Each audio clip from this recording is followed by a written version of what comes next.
Porque, bueno, es una asignatura completa, ¿no? En otras universidades como Tucumán se da puente y pretensado una sola materia. Yo tengo un libro ahí y que lo voy a subir a la plataforma PDFado, que es de el ingeniero Puigmani, que es de Tucumán. Está muy lindo el libro, que recopila todos los trabajos que él ha hecho de investigación y de análisis. Ahí en la diapositiva vemos unos puentes más grandes. Hay dos puentes grandes en la Argentina. Uno es el Belgrano, que según me han dicho, o las redes dicen de que tienen problemas de mantenimiento. El otro puente grande es Salas de Brazo Largo, por la extensión que tiene el puente de Buenos Aires. No sé si ustedes conocen uno de esos puentes, ¿no? El Salas de Brazo Largo no es tan así tan. Este es un puente atirantado, se llama, fíjense, que tiene un pilón, 2 pilones, perdón, que son 2 pilones de hormigón postezado justamente, y de allí, de esos pilones, surgen los tirantes. En Argentina no sé por qué se le dice puente de Oviedo, pero en todo el mundo se le dice puente atirantado. Estos cables de acero están tensionados y soportan el tablero. Ya vamos a ver en detalle. Bueno, ahí está la bibliografía. Como libros, yo cito el libro de Roberto Puigmani, el libro de Serquén, Rodríguez Serquén, que está lindo, está muy práctico, de metodología peruana, sobre la aplicación de las normas AASTO o AASHTO, si las quieren. Son las siglas de las normas americanas, básicamente, la ASTO, que dice todo el mundo. El manual de puentes de Vialidad Nacional de la República Argentina está muy lindo, pero ya está desactualizado, está muy bueno. Bueno, ahí está el manual de diseño de puentes de los peruanos, también andan muy bien. Y bueno, y tenemos varios apuntes del doctor Oller, de evaluación de diseño cívico de puente de hormigón armado, de Oller y Barbat. Este es el libro de Puigmani, que es el libro del puente carretero, con casa también. Y los apuntes de Sheck también, que diseño de puentes. En esta dirección pueden bajar el 801, que es el nuevo reglamento, en el cual nos vamos a basar en práctica. Y están muy lindos los comentarios, pueden tomar como base los comentarios también. Y bueno, tenemos la parte 6 del 103, donde está la aplicación sísmica de los puentes de hormigón, que es una asignatura pendiente, esto salió hace poquito. Así que tenemos varias cosas. Acá les pego un link muy lindo, vamos a ver si lo podríamos ver, claro, no va a dar tiempo para ver en clase, pero está muy lindo la construcción del viaducto de Milón, que es se dice que es el puente más alto del mundo, ¿no? Porque tiene una altura importante y está en el sur de Francia, el puente de las nubes, le dicen, porque realmente están las nubes por debajo del puente. Bueno, ¿qué es un puente? ¿No es cierto? A veces tenemos la idea de que un puente es para salvar un río, que es el clásico puente de acá del área de montaña. No necesariamente, ¿no es cierto? Cuando el puente salva, por ejemplo, una autopista, es para salvar algún problema que no podemos atravesarlo y construir una estructura que nos permita pasar eso. En ese caso, es el nombre de viaducto, porque puede pasar por encima de otras carreteras, o puede haber una obra determinada abajo que no podemos atravesarla y bueno, hacemos el puente. Básicamente, las partes del puente se dividen en una infraestructura y una superestructura, ¿no? La infraestructura lo constituye el suelo, que es importante para ver qué tipo de fundación vamos a hacer, ¿no? No es menor, porque por ejemplo, acá en el norte, por tipo de suelo que tenemos, normalmente debe hacerse pilotes o pilotines. Y rara vez se usan vigas de fundación, también puede hacerse fundación superficial, depende del tipo de suelo que tengamos acá en el pino. Luego tenemos los pilotes o pilas, que son estas columnas también, como quieran llamar, las columnas, y el estribo, que no es más que una columna reforzada con tabiques para soportar el terraplenamiento, es lo que se denomina infraestructura. O sea, que constituye los pilares y los estribos, ¿sí? Y la fundación. Luego tenemos la superestructura, que está integrada por el tablero, que normalmente puede ser una losa, puede ser un tablero de madera, metálico. No lo imagino. Nosotros nos vamos a concentrar en los dos, obviamente, pero no es solo eso. ¿Qué lo constituye el tablero y la estructura? Por tanto, pueden tener vigas, puede tener una losa, un diafragma rígido, carpetas de desgaste, todo lo que es la obra complementaria, baranda, pasamanos, parapeto, estructura para paso peatonal, en fin, los refuerzos.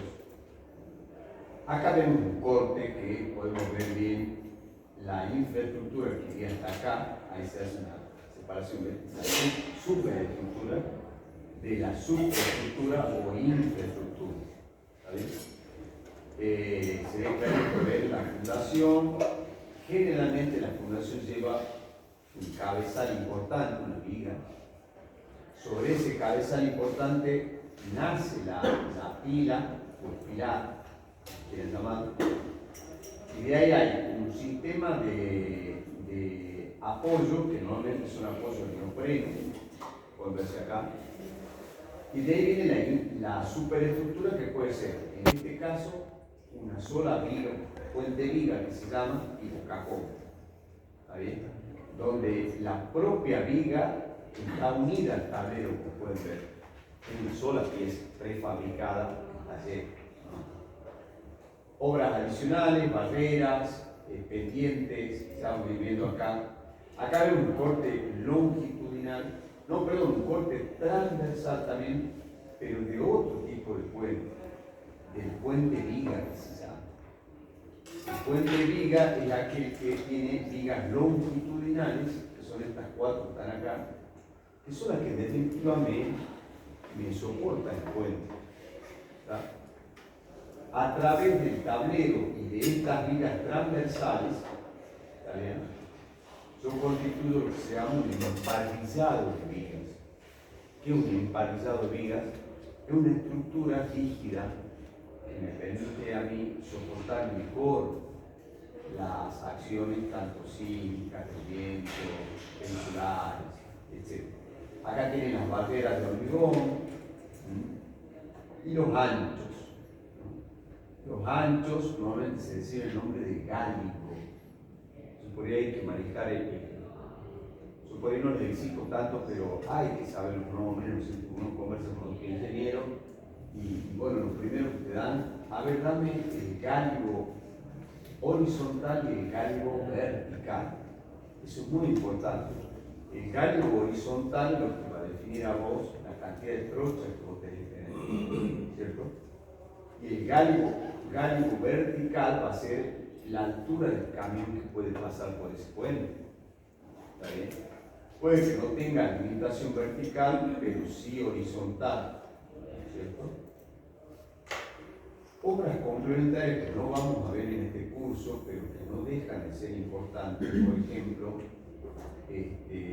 acá tenemos un detalle de la junta coreamente siempre es mal ejecutada y uno cuando entra a un puente a veces siempre agarra con el auto y suena, y es la junta de unión entre la losa de aproximación, que es esta, ¿no?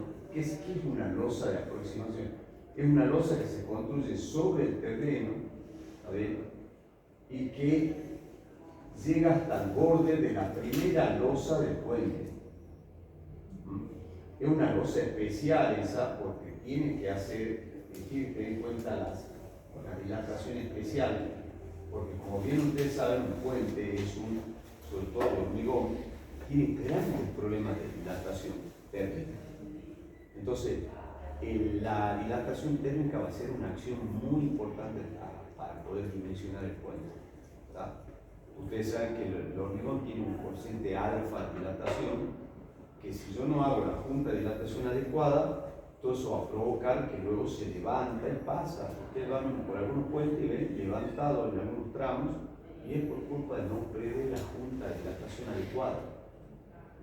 Por eso es que la junta de dilatación entre tramo y tramo, o entre la losa de aproximación y el puente en sí, tiene que estar bien definida, como se muestra en este esquema, ¿no es cierto? Que no es una cosa que tiene que estar así hecha de manera fácil y que es una tontera de echar un poco de algún grouting y nada más, ¿no? Lleva toda una pequeña estructurita, ¿no es cierto? Lleva pernos de anclaje, sellos de neopreno impermeabilizante, lleva pavimento, tiene que estar dimensionada. Ustedes como ingenieros tienen que calcular eso. Bueno, acá tienen las barreras, tienen que cumplir hablando de barreras, las New Jersey son esas barreras de hormigón muy similares a estas, pero que no están fijas acá. Esas barreras tienen esta dimensión y esta cantidad de hormigón para que cuando un auto les golpee, no colapsan y se corren. De manera que la energía con el auto que choca ahí es menor, porque se consume energía de rozamiento acá. Cuando esto se desplaza y un vehículo le hace un choque acá, esto no se cae, está predimensionado para que no se caiga por la altura del vehículo y todo. Entonces no colapsa y sí se corre, y al correrse parte de la energía del choque se consume en la fricción acá.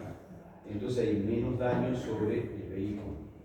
Por eso ustedes van a ver por ahí en el tramo que va de Salta a la UNSA, o de la UNSA a Salta, hay varios New Jersey que están corridos, y es por algunos choques que se han habido y no lo han logrado acomodar de nuevo, porque hay que volverlo a poner en su lugar acá. Pero esos bloques están sueltos, ¿sabes? Pero no esté mal hecho, esa es la idea, se llaman New Jersey, porque están hechos para disipar energía, ¿sabes? De choque. Porque está todo bien pensado y hay años de... Bueno, acá ven, por ejemplo, les quiero mostrar un plano de un puente, una armadura transversal de lo que es una viga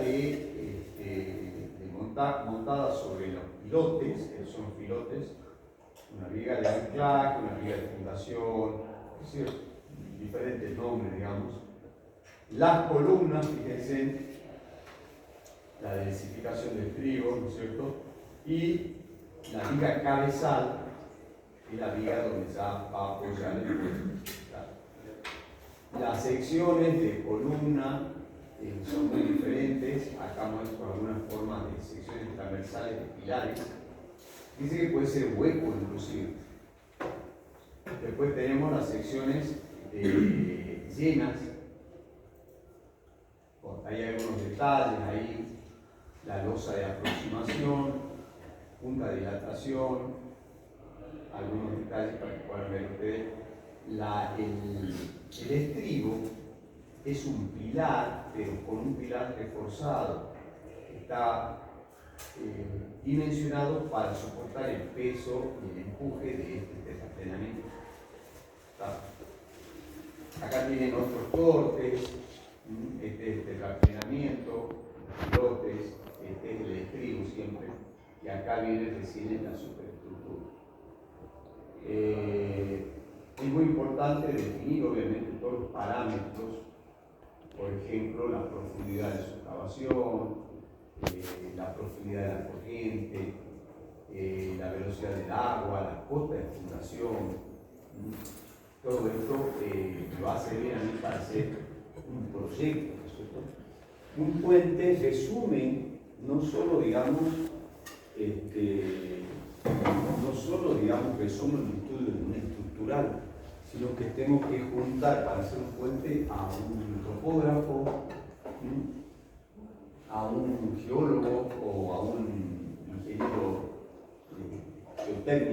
geotécnico, a un hidrólogo para que me haga un estudio hidrológico,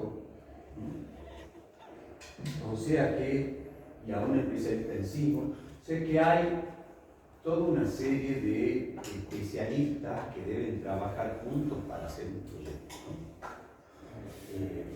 En Salta contamos con muy buenos proyectistas, digamos, mucha gente que sabe sobre estos temas, ¿no es cierto? ¿Qué tipo de puente? Y depende, si es por el servicio, ya más o menos hablamos de la diferencia entre acueductos, viaductos, peatonales, ferroviarios, depende de qué esté salvando yo, ¿no es cierto? Si por el material puede ser madera, hormigón postezado, acero, por el tipo de estructura, bueno, ya dijimos, puente losa, es una sola losa, puente losa viga, que es una losa apoyada sobre vigas longitudinales, el cajón, que es un solo puente, ya les muestro algunos ejemplos, puede ser un arco, puede ser atirantado, también llamado ventre, colgante, puede ser isostático, hiperestático, recto, curvo, o sea, no hay límites. Yo he tenido la oportunidad de participar de algunos congresos, uno de los más destacados puentólogos del mundo, ingenieros, estoy hablando, porque pueden haber arquitectos que diseñan muy bien puentes, ¿no? Pero somos los ingenieros los que calculamos, y la gente de Portugal, que una vez tuvimos oportunidad de participar en un congreso, son muy capos en lo que es puentes, ¿no? A nivel mundial, y tanto puentes históricos como puentes, digamos, actuales. Por supuesto que eso hablando del mundo occidental. Del mundo oriental, olvídense, en China está fuera de cualquier escala que nos imaginemos. O sea, las escalas del puente de China son inimaginables, ¿no? Yo hablo dentro de lo que yo pude leer y conocer y asistir a algunos congresos que veré. Acá en este gráfico que está lindo, ustedes pueden ver que en función de la luz se elige el tipo de puente, ¿tá? Y acá hay un equilibrio. Por ejemplo, el puente atirantado que mostraba al inicio de la clase del puente Belgrano, está ubicado entre Corrientes y Chaco, tiene 1700 metros de longitud y es un puente de hormigón postezado. El puente Ubierna, que usted lo debe haber pasado en algún momento, que une está la salida de Vaqueros. ¿Qué tipo de puente es? Un puente tipo arco de hormigón, donde fíjense que es de un solo tramo, porque entre tramo y tramo yo tengo una fundación. Entonces este puente es un puente de un solo tramo. Acá, por ejemplo, el puente UNSA. ¿Qué tipo de puente creen ustedes que es el puente UNSA Norte y UNSA Sur? Es un puente de viga, sí señor, porque su estructura está asentada sobre, fíjense, 1, 2, 3, 4, 5, 6 vigas longitudinales. ¿Se ve eso? Y sobre esas 6 vigas longitudinales descarga el tablero, o la losa tablero, y tiene 3 vigas transversales, porque no es largar vigas longitudinales, para Aguado acá que va a participar del puente de madera, suele recomendar que haga 2 vigas en el medio para recibir la carga y que ahí lo transmita sobre 4 vigas longitudinales. Es muy simple el modelo del puente de viga, es muy simple, es tan simple que no hace falta un software inclusive para calcular. Con un esquema emparrillado basta y se puede calcular a mano, digamos, ¿no? Pero bueno, yo lo he modelado con elementos C en SAP, se puede modelar, y el SAP tiene una versión para poner vigas de hormigón postezado, no sé si lo habrán ya limpiado, que pueden poner una viga calcular, una viga de hormigón postezado práctico, lo pueden calcular con el SAP. Dan un parámetro y se la calcula.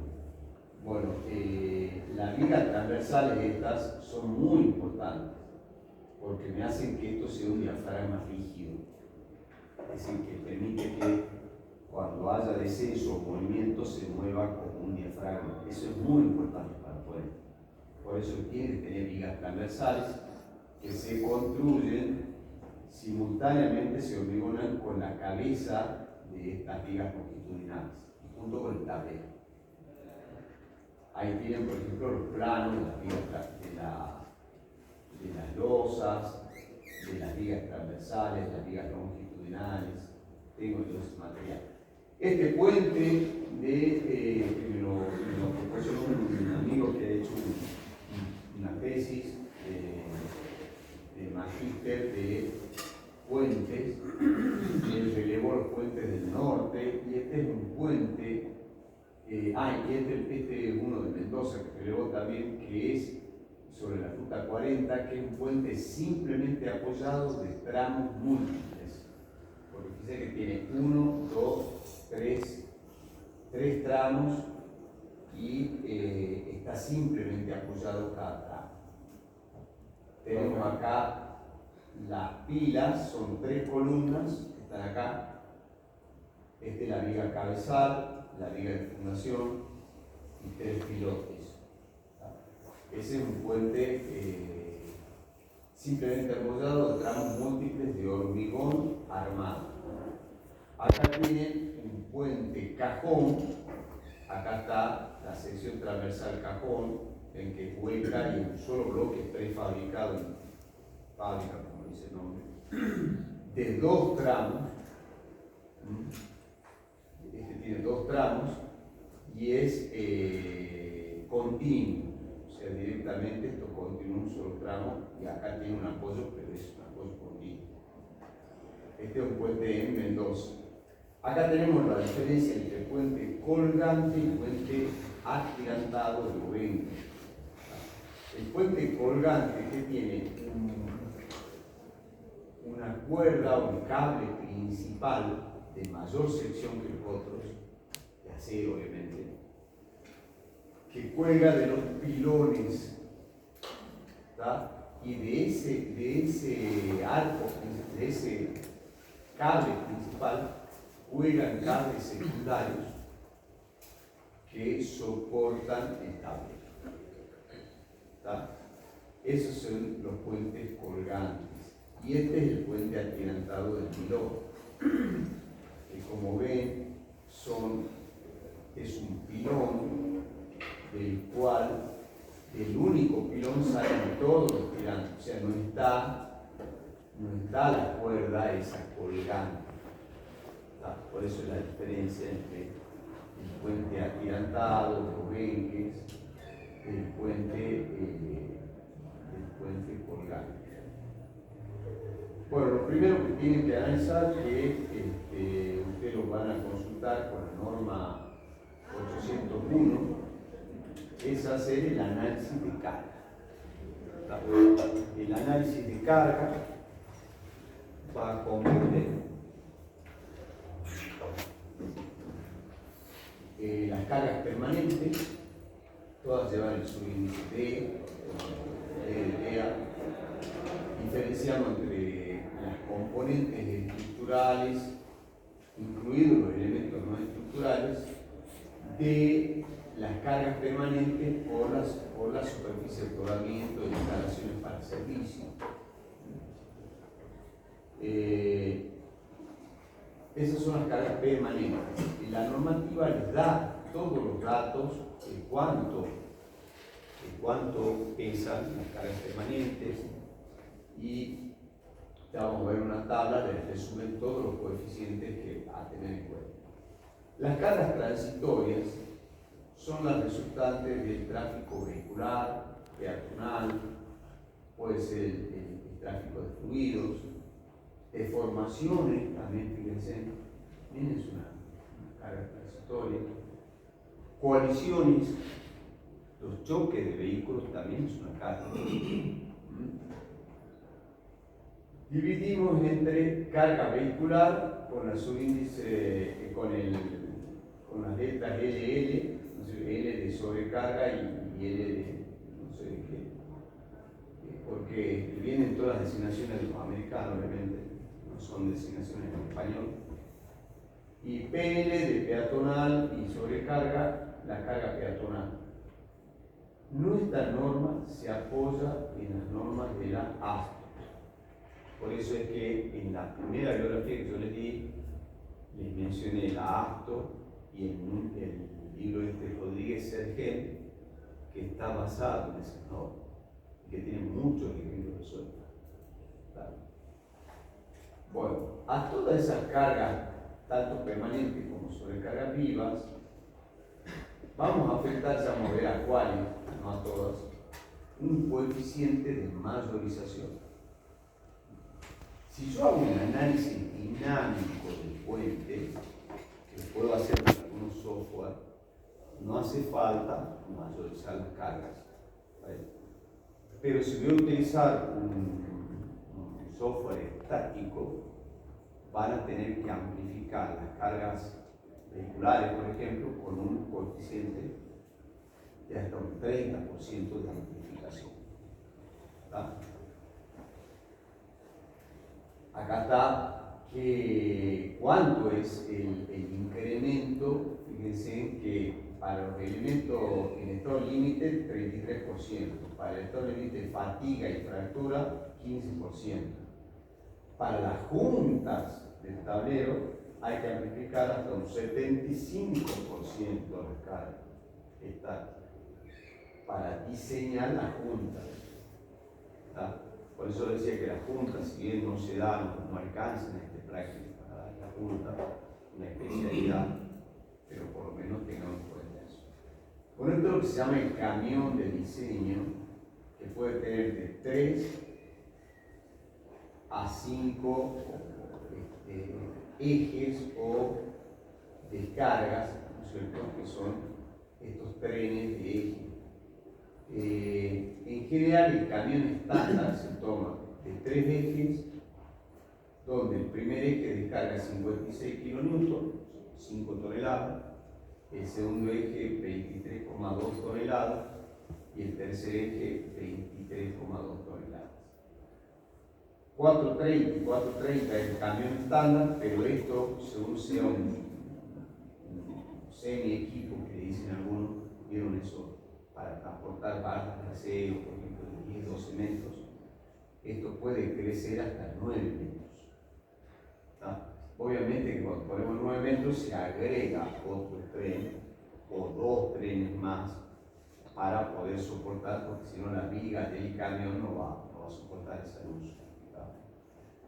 Pero nosotros vamos a trabajar con el camión estándar. Es muy importante esta separación, porque me define, y acá está lo que vamos a llamar carril de diseño.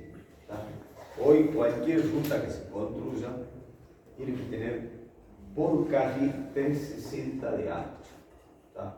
¿Cómo se computa eso? Bueno, normalmente se toma para aplicar la carga, porque usted tiene que localizar la carga donde aplica. Entonces toma 0,60 de margen, luego viene de eje a eje 1,80 y pone ahí lo que quede para el medio. ¿Está?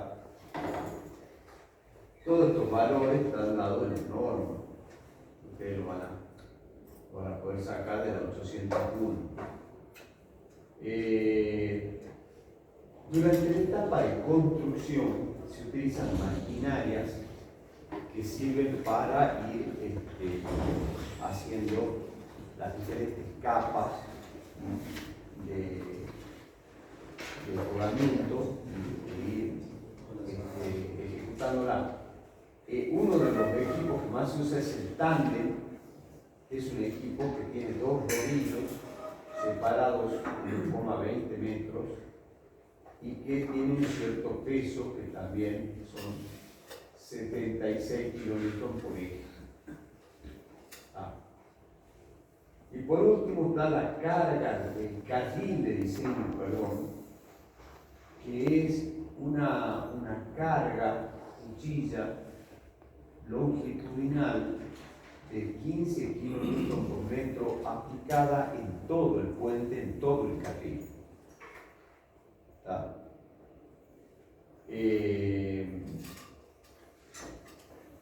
Un detalle importante, el carril de diseño no se amplifica por el coeficiente de impacto.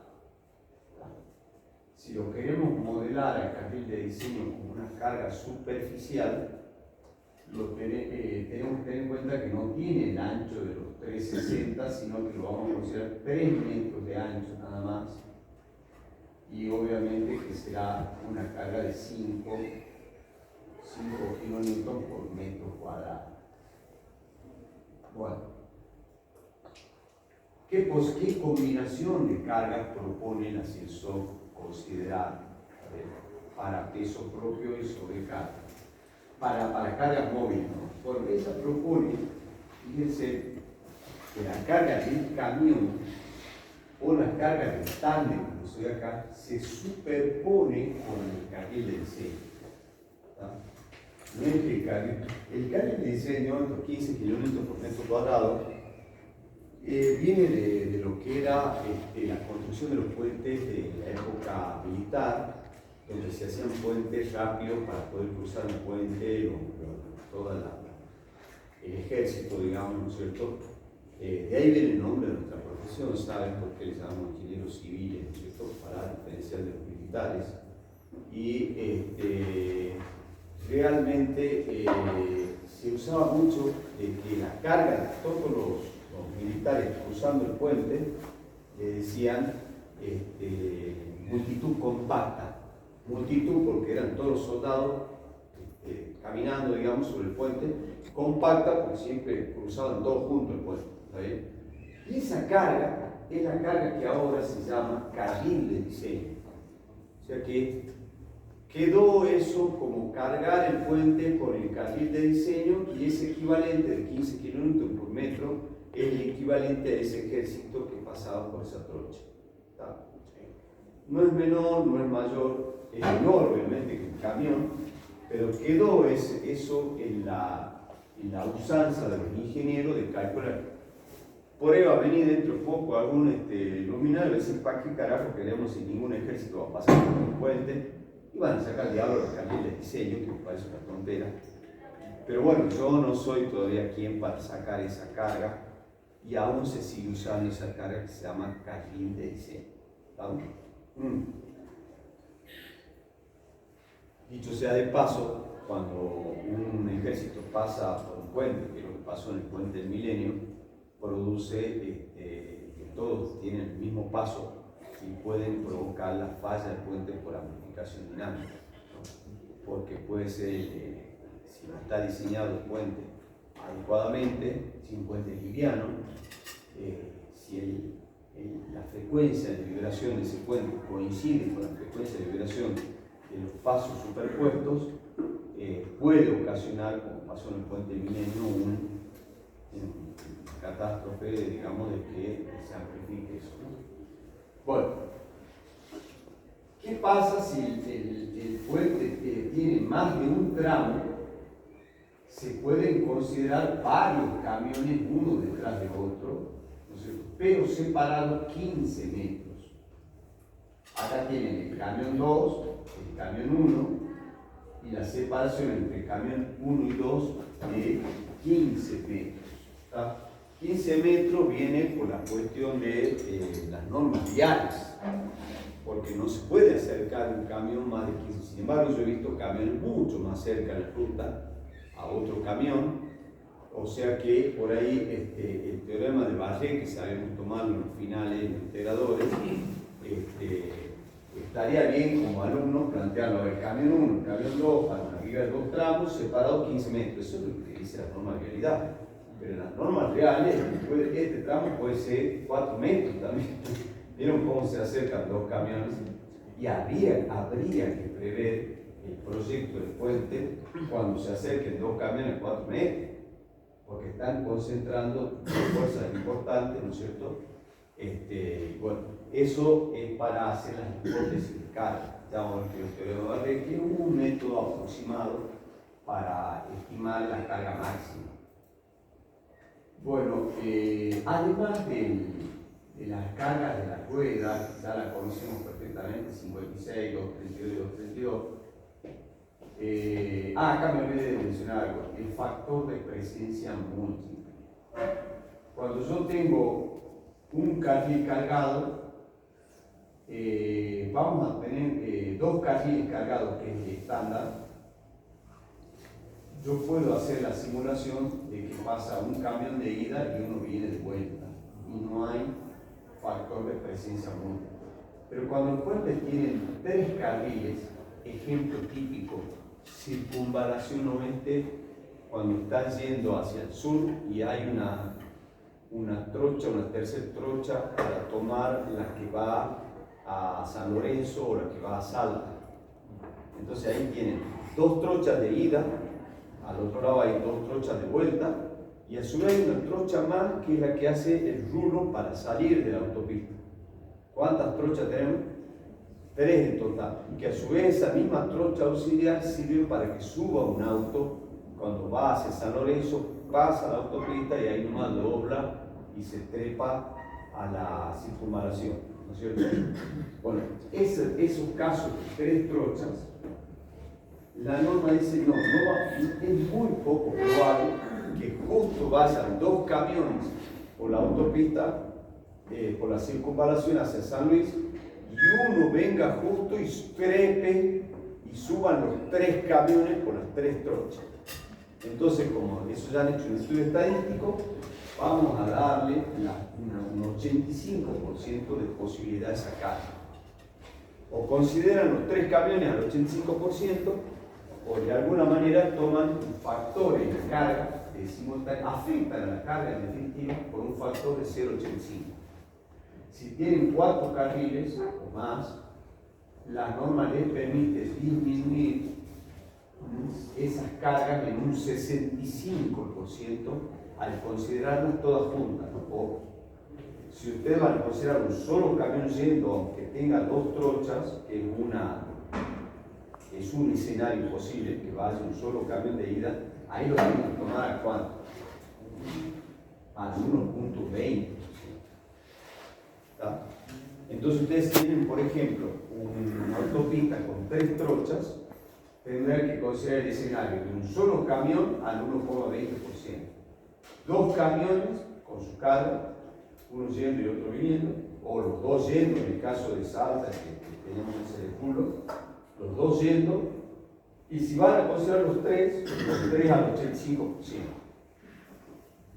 O sea, esos factores tienen en cuenta las posibilidades que se pueden dar estadísticamente de que las cargas haya una presencia múltiple de la sobrecarga. No sé si se entendió eso. Cualquier cosa que no entiendan me avisan, una charla. El tema del frenado. Ustedes saben que la fuerza de frenado produce una fuerza de fricción que afecta directamente al pavimento y hay que verificarla. Esa fuerza de frenado es normalmente un porcentaje del peso del camión. Generalmente se toma el 25% de los peces por eje o por eje de camión o de tándem, o el 5% del diseño del camión completo. Eso está especificado en la norma y hay que ver, ante cualquier duda, muchos, tanto los peruanos como muchas escuelas, recurrimos a la norma base, a la ASCO. Pero en general la 801 es un copy-paste de la norma americana, la A. Las fuerzas de coalición, en el práctico no vamos a ahondar tanto, esperemos, no sé, depende ahí, el amigo Ezequiel anda bastante rapidito, es en su coche, así que debería tenerlas en cuenta. Las cargas hidráulicas, la presión que ejerce el flujo, en el caso de ríos de montaña, es pequeña esta carga hidráulica, pero en más de una oportunidad se da de que no tienen mantenimiento los ríos de montaña y deja que la gente extraiga de la zona cercana a los puentes el ripio para venderlo, ¿me entienden? Si eso es mal aprovechado, empiezan a sacar de un solo lugar y hacen un canal ahí, que no está previsto.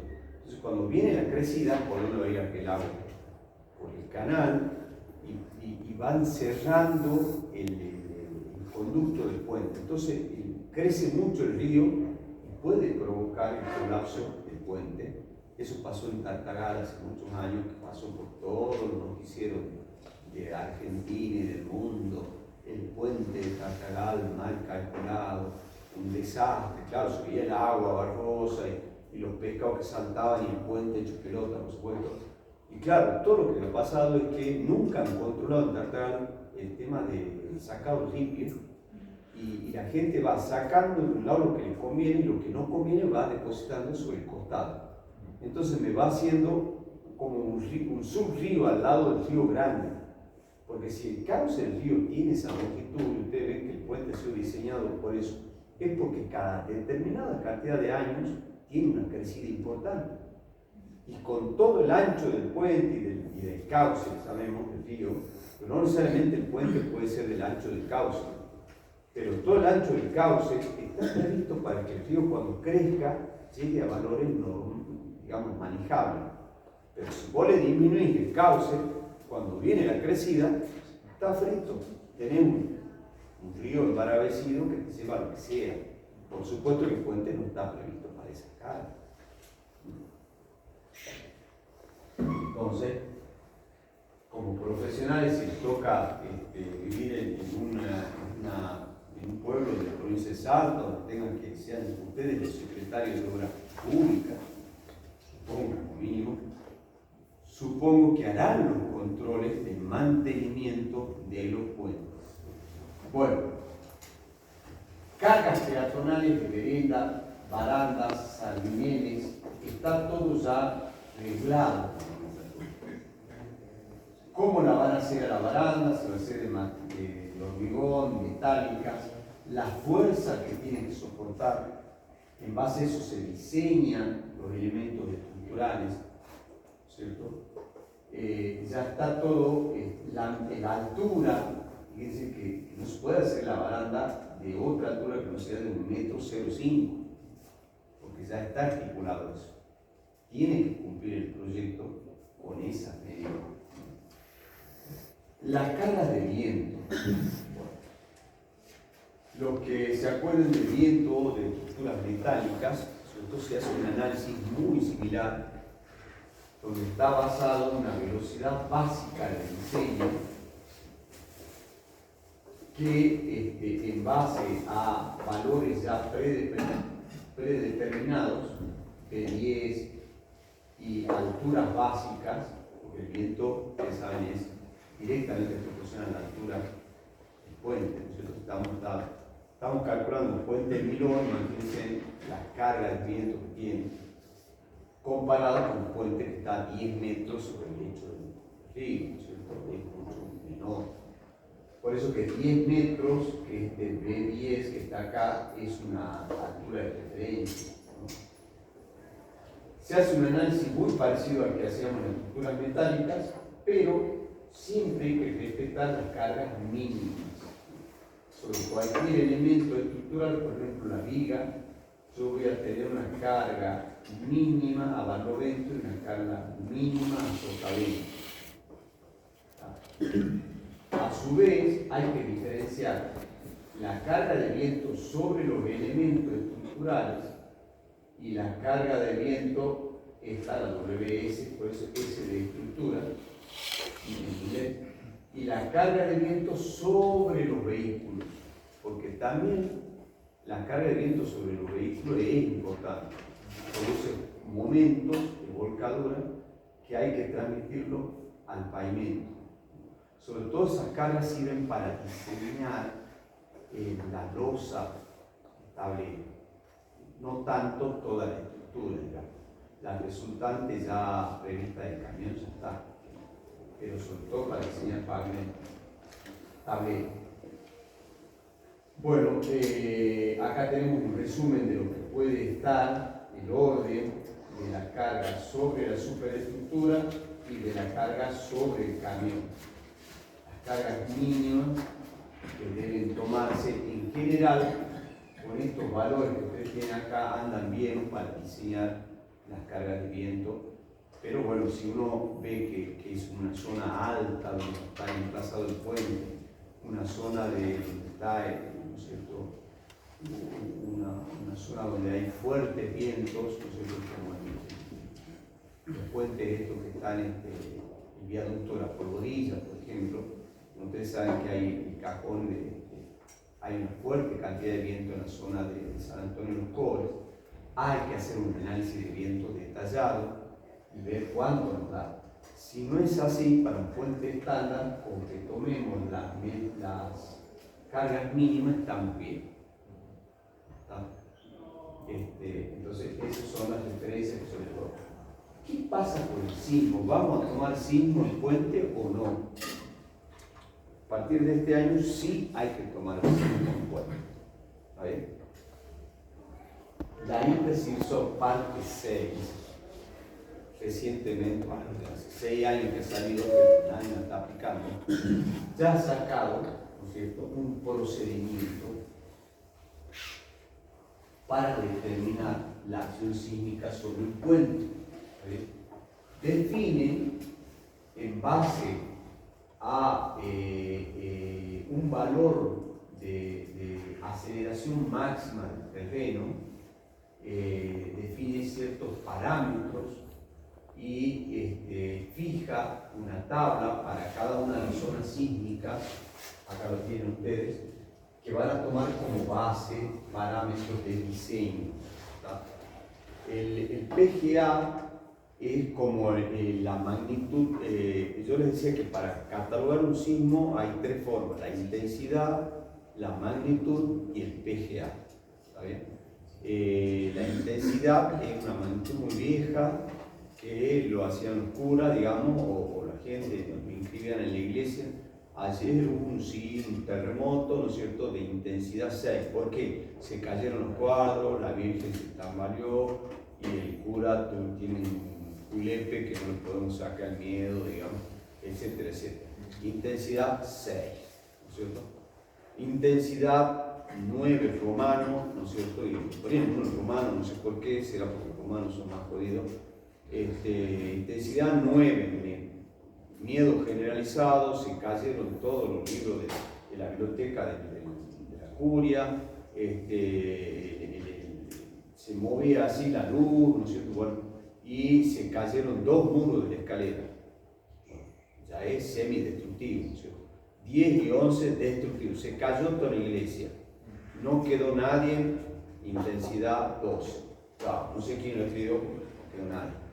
Pero bueno, eso sería intensidad. Magnitud, por el contrario, ¿no es cierto?, tiene que ver con la energía liberada.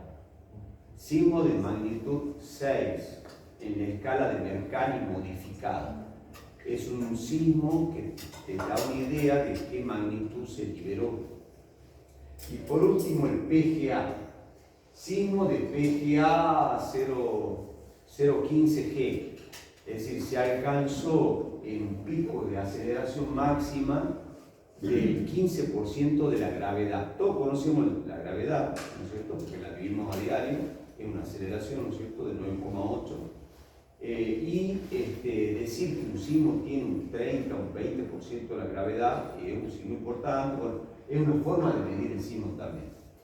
Hoy ya se usa todo en PGA. Y por eso la nueva norma sísmica del puente se hizo en base a la referencia PGA, picos de aceleración. Por eso hay que tener sismógrafo. Bueno, define los suelos, esto ya no es nuevo para ustedes, ya saben los tipos de suelo, y en base a eso define, ¿no es cierto?, o sitio, le llaman la norma, el tipo de suelo, define un espectro de frecuencias que no es nuevo para ustedes, nada más que este espectro está el que vamos a utilizar para puentes. ¿Está bien? Un espectro específico, tiene la misma forma de los espectros de diseño, y te definen cada uno de los parámetros. Por ejemplo, yo he pegado acá para el título de referencia, ¿no es cierto?, para la zona sísmica 3, cuánto daría el TS, el T0, algunos de los parámetros que me definen a mí el espectro para la zona sísmica 3, un suelo intermedio. ¿Está? Ustedes, como van a tener para el parcial este uso de la norma para poder usar el espectro que corresponda según el puente que toque diseñar. Bueno, para acá tiene su formulito, realmente la recta, el plafón y la curva, que es un hipérbole equilateral.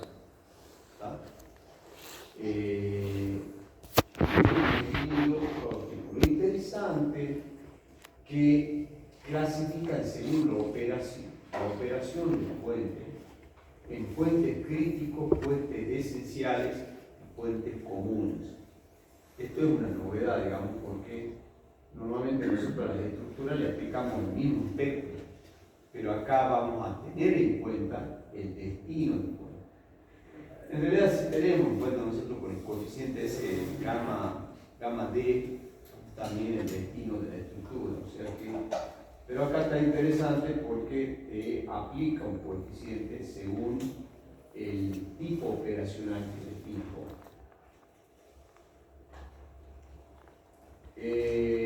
Aparece un factor de modificación de la respuesta que aplica dependiendo si es subestructura, si es unión de subestructura, que es lo que consideramos como clave.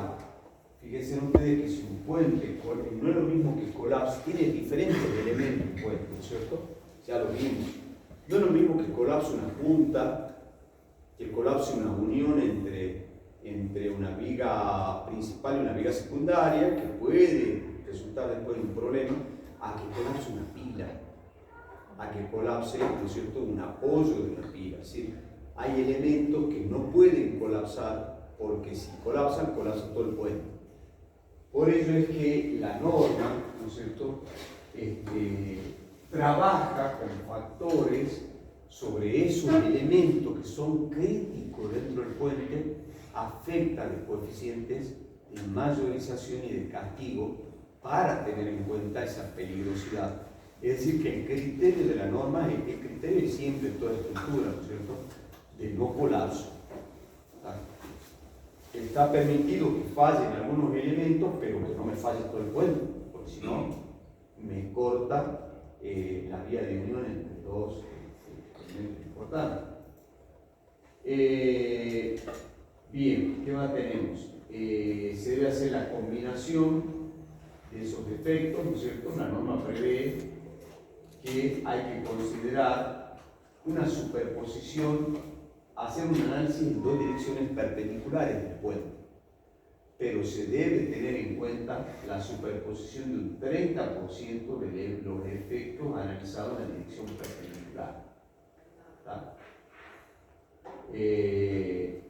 En los puentes de un solo tramo, como se puede ver acá, la conexión de la superestructura y la subestructura, se podrá hacer ciertas simplificaciones, que ya la van a ver en detalle.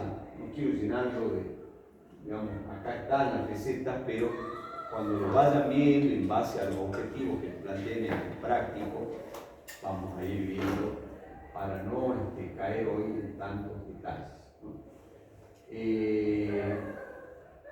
Bueno, acá ya, ¿qué es esto de extremo 1, extremo 2? Hay un tema que ya nos puede ir entrando, que es ¿Cómo verificamos el cuerpo? Como cualquier otra estructura. La suma de cargas requeridas deben ser menores a las cargas de diseño. Eso ya lo sabemos y no es ninguna novedad, ¿no es cierto? Pero está muy bueno el trabajo de los americanos, que nosotros hemos copiado, que definen ciertos escenarios de carga. O sea, que le hacen el trabajo fácil al proyectil. Definen 5 estados límites de resistencia, 2 estados límites extremos, 1 o 2, ahora ya lo vemos, estados límites de fatiga. Vamos a ver que la fatiga no es lo que tiene aquel compañero que está allá al fondo bostezando, eso es fatiga de otro tipo. Nosotros vamos a ver una fatiga estructural. Esa es una fatiga de alguien que ha estado viendo todos los partidos de la selección y hoy se levantó tarde, obviamente, ha hecho pelota. Acá vamos a ver la fatiga estructural, que cuando agarramos un alambre y comenzamos a doblarlo, es mucho más fácil cortar un alambre así que intentar cortarlo con la fuerza, ¿no es cierto? ¿Por qué? Porque lo sometemos a lo que se llama la fatiga. Es la alternancia de acciones, ¿no es cierto? Con cambio de signo, porque pasa de compresión a tracción, en la fibra extrema me refiero, hasta que llegamos a reducirlo. Producimos la fatiga de ese material. ¿Tá? Los puentes están permanentemente pasando un vehículo, sale un vehículo, pasa un vehículo, afloja un vehículo. Son cargas postesadas. Entonces pasa el vehículo, pasa a un estado que se tracciona. Sale el vehículo, debido al postesado se tracciona arriba. Y así está permanentemente las vigas postesadas. Entonces llega un momento que si un puente que tiene muchísimo tránsito, ya vamos a ver cuándo, puede provocar la falla por fatiga de ese puente. Entonces, esos estados son los que vamos a estudiar para verificar los puentes. Tenemos 5 estados de resistencia. En cada uno de ellos me indica qué voy a tomar en cuenta. Por ejemplo, el estado 4, que es un estado muy común, que les hacía diseñar un puente práctico, tiene en cuenta la combinación de cargas relacionadas muy elevada entre los efectos de cargas permanentes y la sobrecarga. Nada más. El 3, por ejemplo, ¿qué me combina? La combinación de cargas corresponde a un puente expuesto a vientos de velocidades mayores de 25 metros por segundo. O sea, son diferentes escenarios de carga. ¿Pueden ocurrir todos juntos? No. Los tengo que tener en cuenta todos, sí, pero por aparte. Considerar un escenario, de qué te da y lo diseñas. Considerar, o sea, tu puente debe ser capaz de resistir a cualquier escenario. Podríamos decir, che, pero el escenario 1 no le da ni bolilla, porque acá el escenario 3 por ejemplo no le da bolilla, porque estoy hablando de un puente Unsa Norte, donde los vientos que hacen coquillo, o sea, no hay viento. ¿Está bien? Está bueno, tiene un criterio y no pierde tiempo, pero ya depende de vos. Después tenemos los estados límites extremos. Acá en Salta no puedes dejar de ver estos tramos límites. Son los estados que incluyen el sismo. El 1 en Salta sí o sí hay que tenerlo en cuenta. Sí o sí. El 2 no, por ejemplo, en Salta es muy raro una carga de hielo, una coalición de embarcaciones. Imagínense que acá no hay mucho peligro, las embarcaciones son chicas. Estamos hablando de embarcaciones de buque, ¿cierto? De alto rango, de alta gallo. Los buques tienen un gallo que es la altura del buque o ¿no es cierto? de la embarcación, sabemos que es la que tiene que poder pasar bajo el puente de Cabra Corral, por ejemplo, tienen un puente ustedes que no es alto porque permita pasar barcos y embarcaciones altas, sino porque para tener en cuenta la crecida, digamos, nada más. Pero ese tipo de coaliciones de una embarcación muy alta en los ríos estos, por ejemplo en el río Paraná, que circulan embarcaciones muy grandes, puede ser una carga importante y eso se llama evento extremo 2. Luego tenemos los de servicio, 4 de servicios. Y por último, los 2 casos de fatiga. O sea que realmente la norma esta, que es una norma muy reciente, hablando en términos de norma, ¿no es cierto?, es muy útil, no tiene desperdicio porque les da al ingeniero todo servido. Como a ustedes les encantan las normas, en la práctica, y es a libro abierto, en parcial, que se van a hacer la fiesta y van a estar chochos con la norma, las cuentas. Quizá un poco larguito, obviamente, pero está todo normado. ¿Tá? Bueno, dentro de los coeficientes que afectan acá a la resistencia, a las cargas requeridas, hay tres coeficientes que pueden ser, generalmente los gamas son los coeficientes de mayorización, ya saben ustedes, pero hay unos eta que se agregan, que son coeficientes que pueden ser de mayorización o de minorización, según sea, ¿no?, favorable o desfavorable. Esos beta, llamados modificación de carga, se clasifican en tres. Para tener en cuenta la ductilidad, otro que tiene en cuenta la redundancia y otro que tiene en cuenta la importancia operativa. En el peor de los casos, si los beta los tomamos igual a 1, no pasa nada. Estos son márgenes que les da una norma al proyectista de poder jugar. Ustedes saben que, por ejemplo, el concepto de redundancia, un puente colgante tiene una determinada cantidad de cables. El proyectista diseña siempre una determinada una cantidad de cables mayor al que le da el cálculo, para tomar un margen de seguridad, porque puede ocurrir que por mantenimiento se corte uno de ellos y nos puede poner en peligro el puente. Y eso es lo que se denomina, por ejemplo, el concepto de redundancia. Si acá, según como el criterio que utilizado le da el margen de mayorizar la carga un 5% o de minorizar un 5%. Se suele llamar estos coeficientes eta, coeficientes de juego del proyectil. Margen chico, ¿no? Un 5%. Acá hay una posibilidad de bajar, es un pequeño margen que la norma les da a los que, si no quieren jugar, a mí no me gusta jugar mucho, le doy 1 y chao. Y no le doy bolilla a estos coeficientes que me permitirían a mí jugar un poco. Estos factores son muy importantes y esta tablita la tienen que conocer de memoria. ¿Por qué? Porque me da los factores de amplificación que voy a tener en cuenta para cada caso de carga. En estas iniciales, por ejemplo, acá tengo, para cada uno de los, tenemos 5 de resistencia, hemos dicho 5 de servicio, 4 de servicio, tenemos 9, 2 extremos, tenemos 11 y 2 de fatiga, 13 estados, no me gusta ese número. Tenemos 13 escenarios posibles de falla. Para cada uno de esos escenarios de falla, la norma prevé qué tipo de carga tenemos que considerar para ese escenario y qué coeficiente de factor de carga vas a tomar a la hora de sumar esas cargas. ¿Se entiende eso? O sea que la combinación de carga en puente no es tarea sencilla. No es hacer el 1,2 de carga D más 1,4 de L y chao. Pese que para puentes simples sí se puede tomar eso como referencia. ¿Está bien?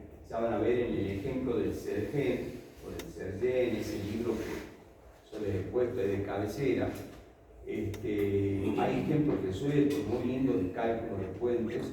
Y bueno, uno comienza por la combinación más simple. Después le agregamos viento, después le agregamos sismo. Y si hay un puente importante, ya tenemos que tomar esta tabla de referencia. ¿Está?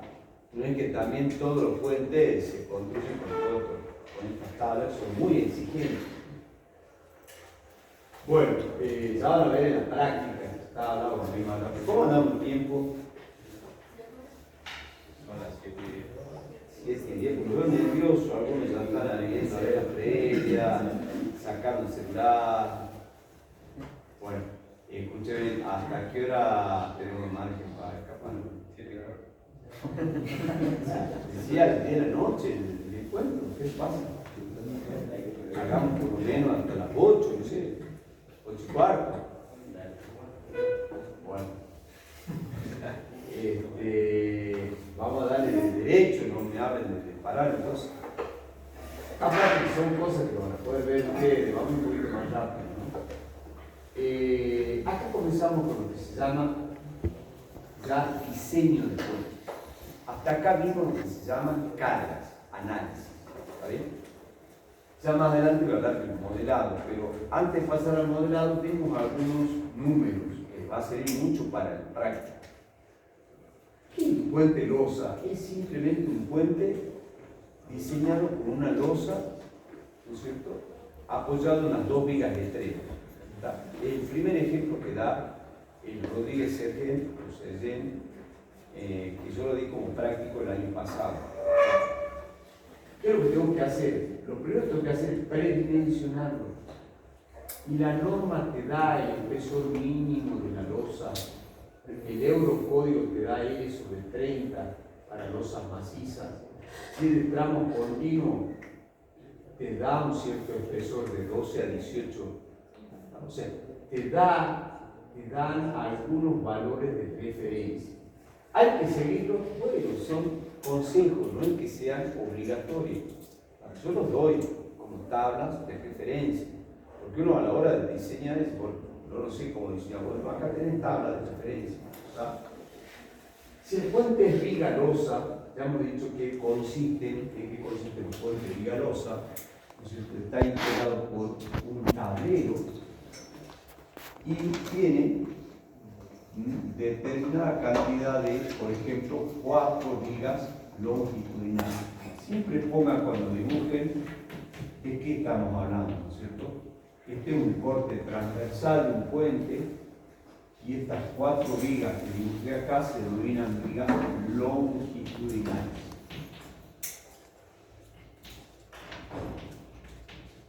Y como debe ser, tiene que haber alguna viga transversal para poder darle ese efecto a la viga. Si el puente es simplemente apoyado, si es puente losa, puente viga, puente placa sobre sólida en arcos, y de acuerdo te recomiendan la luz hasta la cual puede llegar ese puente, y también te recomiendan, esta sería la luz máxima que vos podés respetar según un tramo. Y de acuerdo a la luz, como vamos a ver en otras tablas, te sugieren espesores mínimos. Todo eso lo pueden consultar en la norma americana o en la norma argentina o en la bibliografía Rodríguez Sergen, que está todo referenciado. No vamos a detenernos en eso. Acá está el ejemplo de diseño tal como se verifica cualquier elemento estructural por ancho, por metro de ancho, la armadura necesaria del puente, teniendo en cuenta un diseño siempre LFD. Para un primer diseño, como yo les decía, podemos tomar 1,25 de la carga permanente, 1,50 de la carga permanente sobre la superestructura y un 1,75 de la carga móvil. Este sería un primer escenario. No estamos respondiendo a los 5 escenarios, pero siempre un escenario básico.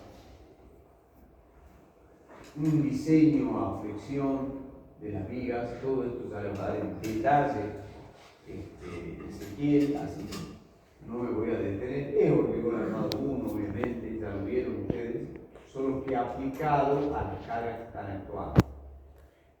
La CISO 801 de puentes les da tablas de puentes tipo, de elementos, tipos de tablero, donde ustedes pueden consultar el tipo de puentes.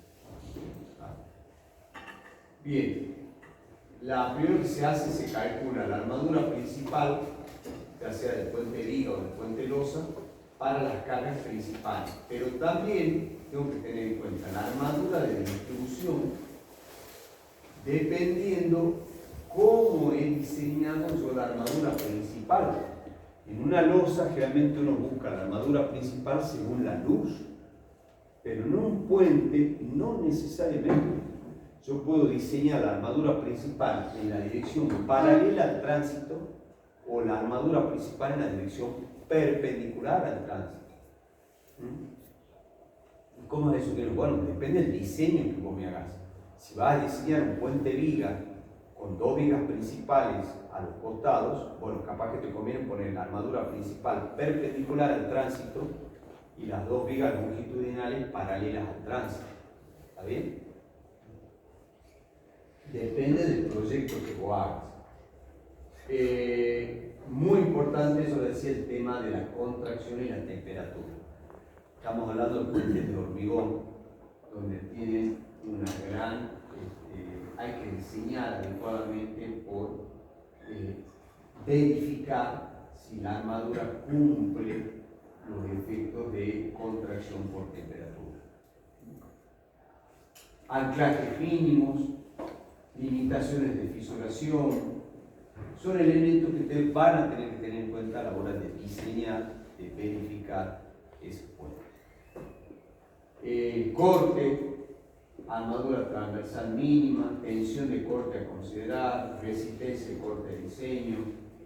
Esto ya lo vieron con Ezequiel, es lo mismo para hormigón simple que para hormigón armado que para hormigón post-pesado, solo con algunas recomendaciones finales que hace la norma, la 801.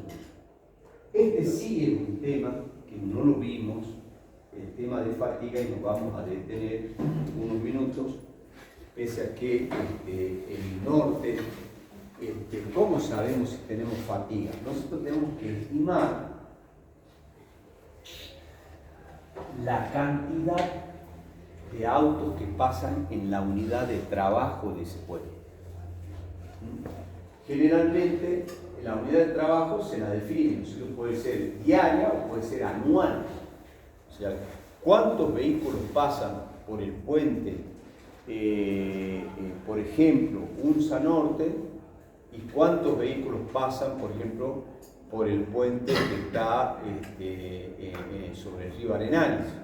¿Será la misma la cantidad de circulación que tenemos o la cantidad de circulación que tenemos sobre la avenida Tabela? O sea, eso lo hace un estudio vehicular y necesitamos el dato de la cantidad de vehículos que pasan por hora promedio durante el día.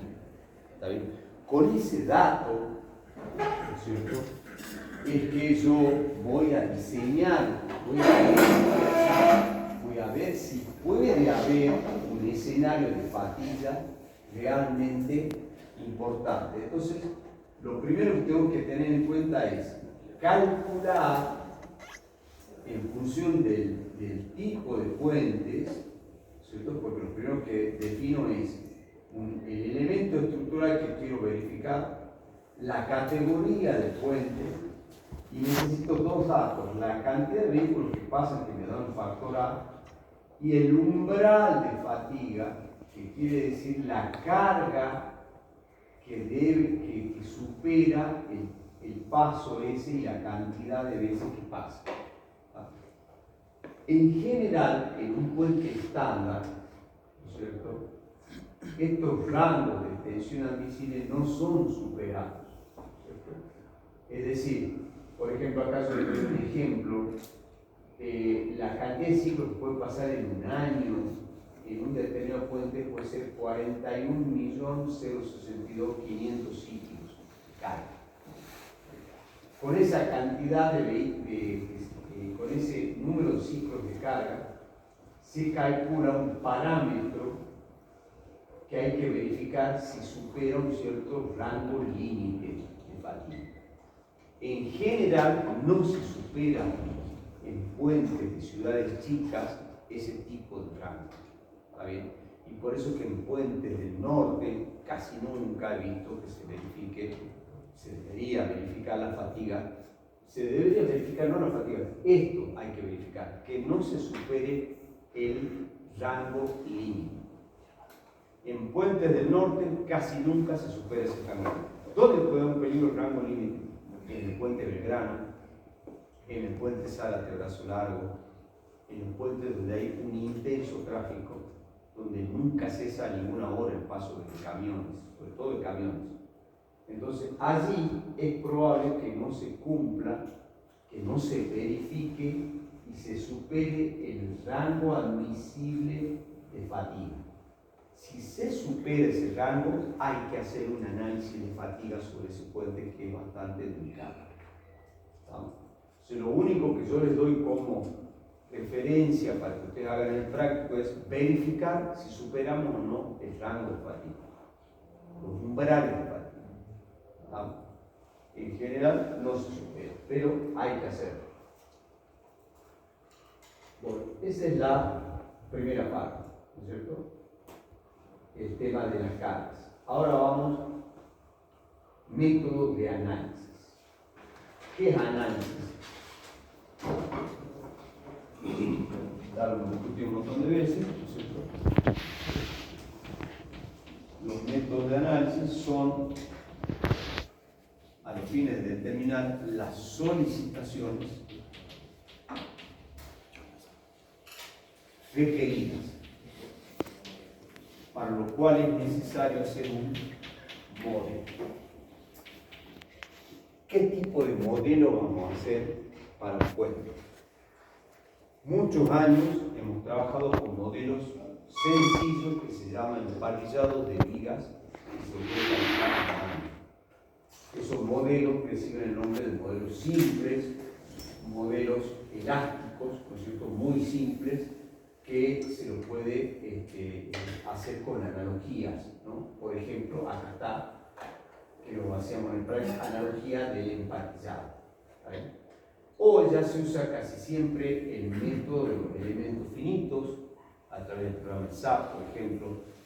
También se usa mucho el método de las diferencias finitas, un análisis de placas. Hay muchos tipos de métodos, ¿verdad? Para las fundaciones se pueden tomar restricciones fijas, restricciones libres, resortes elásticos, resortes no lineales. El proyectista es quien define la envergadura de la obra y qué software va a utilizar, ¿tá? Por ejemplo, acá yo les muestro diferentes tipos de modelos. Acá tenemos el modelo emparrillado para calcular a mano el puente UNSA norte.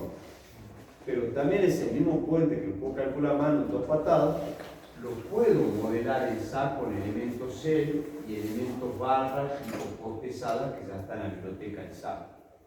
¿Tá? También puedo utilizar estos modelos que, aunque ustedes ven que es una sola barrita, no es nada simple este modelo. Este modelo es un modelo no lineal, donde acá se ve con rojo tengo un elemento rígido, es decir, que no se alarga ni se acorta, es la viga cabezal. Son estos tres, esta es la viga cabezal. Las tres pilares, este es el puente ese que nos mostré yo del plano. Acá están los tres pilares, un puente de tres tramos.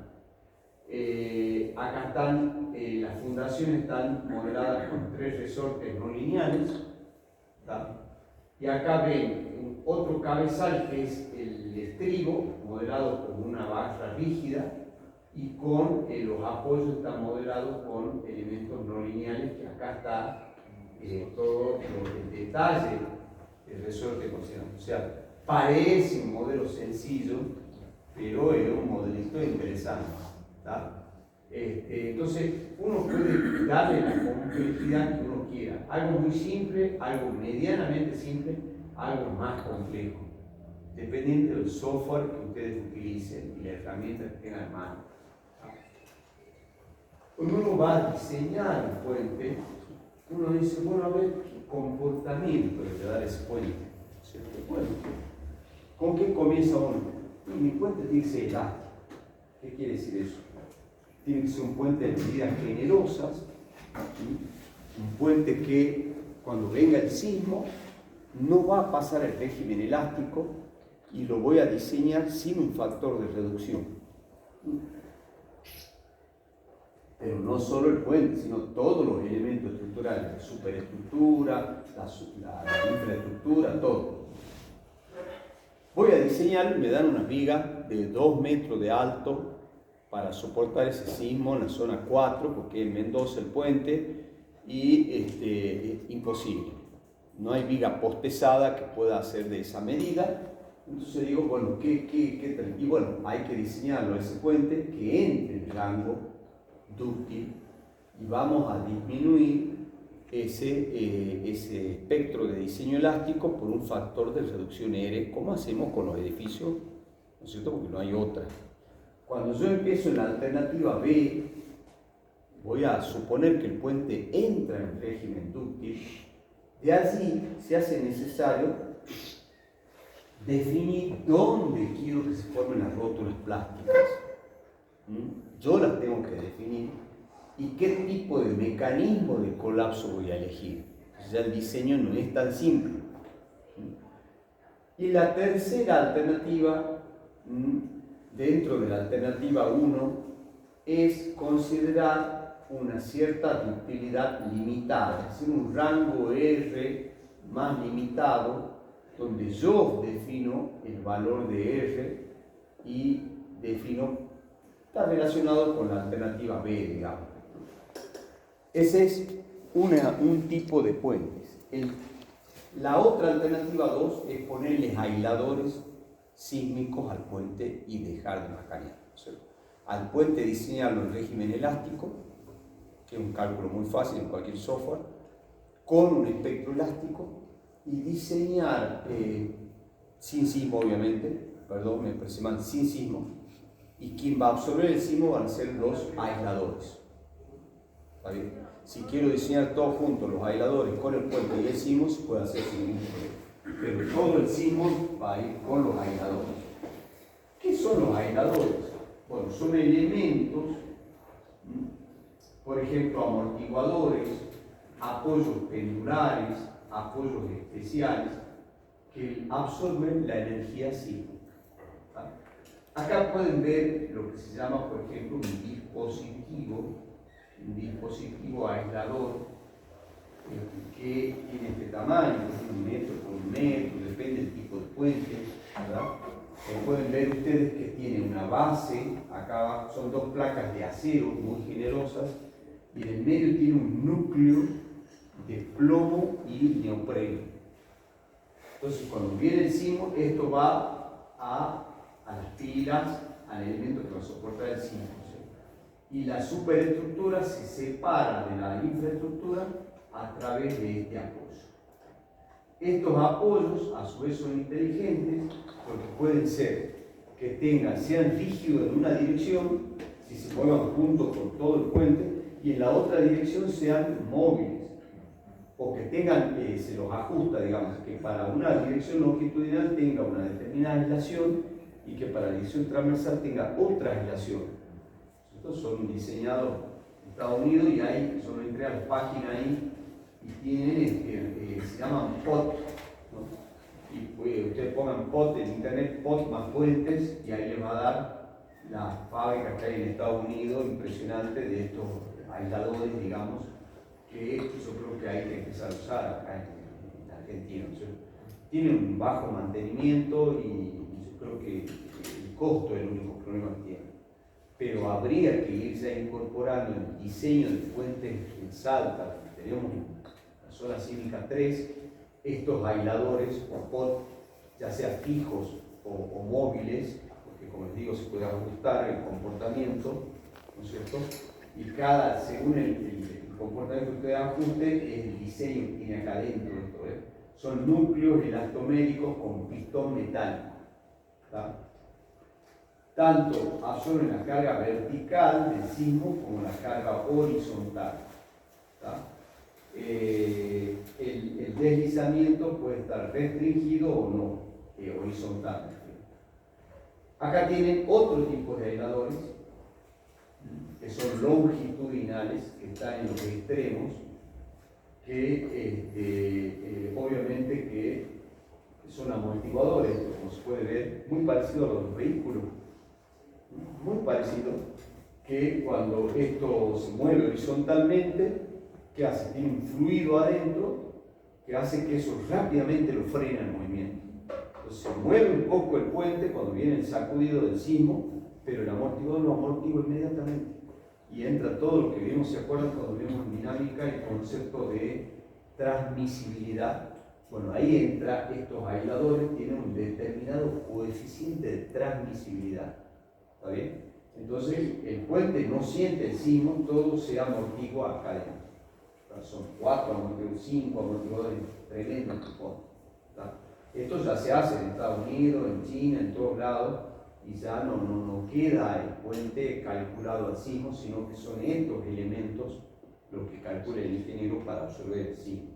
Y el puente se diseña régimen elástico contra las cargas de sedimentos. Con las cargas de sedimentos. ¿Está? Bueno, ¿qué es la vulnerabilidad de un puente y qué es la curva de fragilidad de un puente? Cuando hablamos de puentes, cuando hablamos de vulnerabilidad, hablamos de daño. Cuando viene un sismo se produce un cierto daño en el puente. Acá, por ejemplo, hay fallas que han pasado todas las imágenes del mundo cuando fue el terremoto de Loma Prieta en California, que colapsó una autopista que estaba sobre estas columnas de hormigón, y fue memorable en todo el mundo lo que se aprendió. Colapsó, murió un montón de gente. Fue un terremoto de intensidad. Fíjense, por la época no se hablaba de PGA, ni se hablaba de magnitud, se hablaba de intensidad. ¿Ven ustedes? Cuando es viejo el sismo, la referencia es en intensidad. Cuando es más nuevo, magnitud. Y cuando es ya los nuevos reglamentos, PGA. Esta es una intensidad 9, bastante destructiva. Y fíjense qué ha ocurrido acá. Eso ha sido por todo el mundo circulado. Esto fue una fatiga del material, que además que no tenía armadura de corte adecuada. Bueno, se sumó un montón de cosas, ¿no es cierto? Acá está la aceleración máxima, fíjense, de algunos sismos.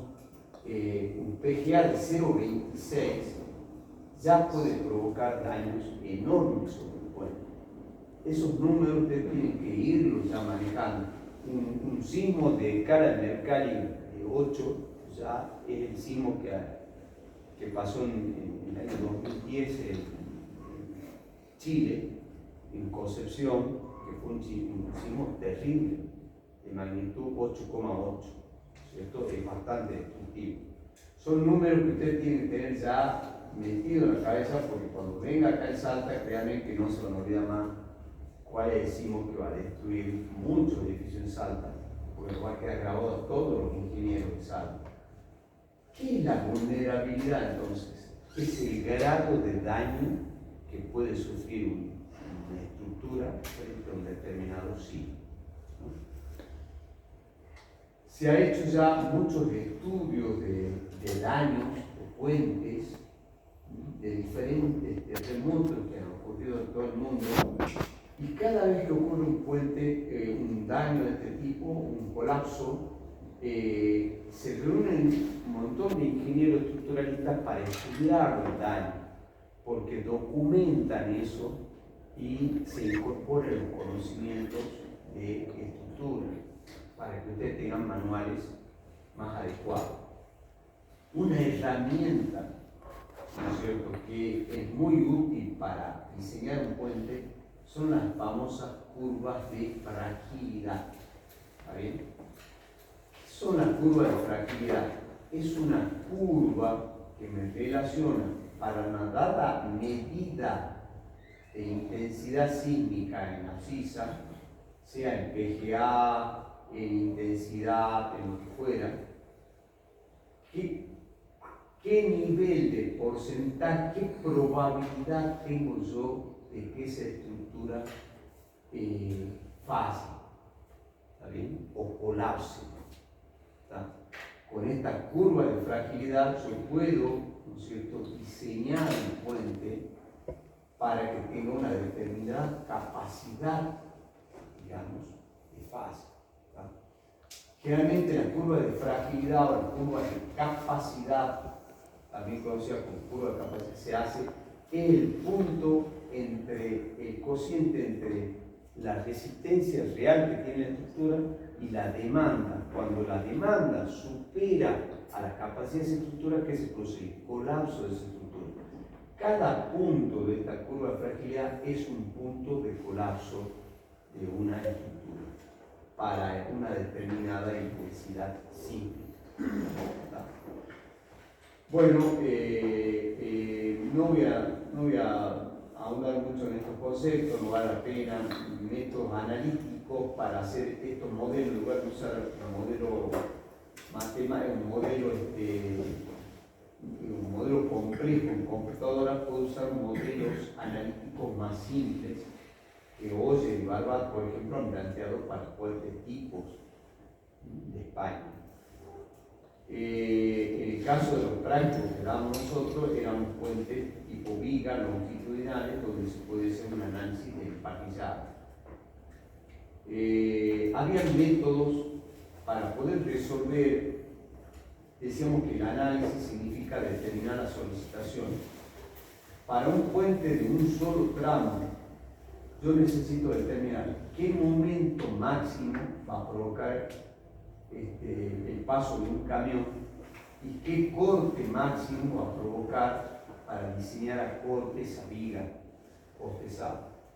Hay un método que está en la bibliografía de Sersen o en cualquier otro libro que pueda ver que se denomina el teorema de Barré, que lo menciono porque es un método simple que me permite determinar dónde es la